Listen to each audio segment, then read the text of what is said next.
મોટાભાગના વિસ્તારોમાં સામાન્ય જ વરસાદ વરસી રહ્યો છે, પરંતુ આગામી 24 કલાક બાદથી દેશના અનેક રાજ્યોમાં ભારેથી અતિભારે વરસાદની શરૂઆત થઈ શકે।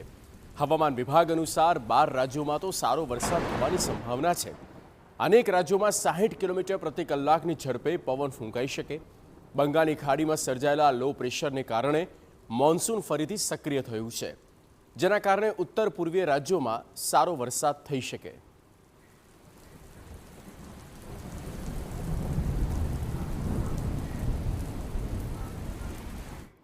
તો ક્યાં કેવો વરસાદ થવાનો છે અને આગાહી પ્રમાણે કયા રાજ્યો છે જ્યાં અતિ ભારે વરસાદ થઈ શકે, તો આપને ગ્રાફિક્સના માધ્યમથી બિલકુલ સમજાવી રહ્યા છે।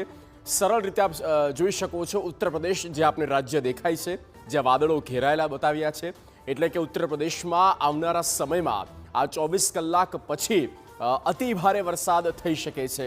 ગુજરાતની પણ વાત છે, ગુજરાતમાં પણ વાદળો આ જ રીતે મંડરાયા છે અને વાદળો બનતાની સાથે ગુજરાત પણ બાકાત નથી। પણ જો કે ગુજરાતમાં મધ્યમ વરસાદની આગાહી છે, ક્યાંય ભારે વરસાદની આગાહી નથી, એ પણ નોંધપાત્ર વાત છે।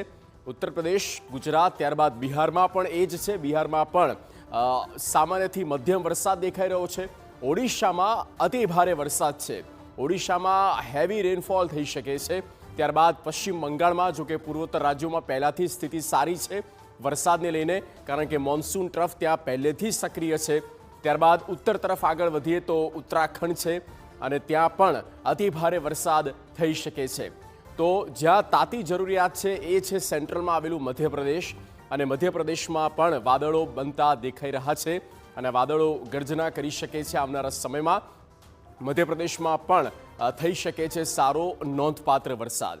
તો ઓવરઓલ આ વરસાદની સ્થિતિ આવનારા સમયમાં કેવી રહેવાની છે, આ 12 રાજ્યો જ્યાં વરસાદનું એલર્ટ આપવામાં આવ્યું છે।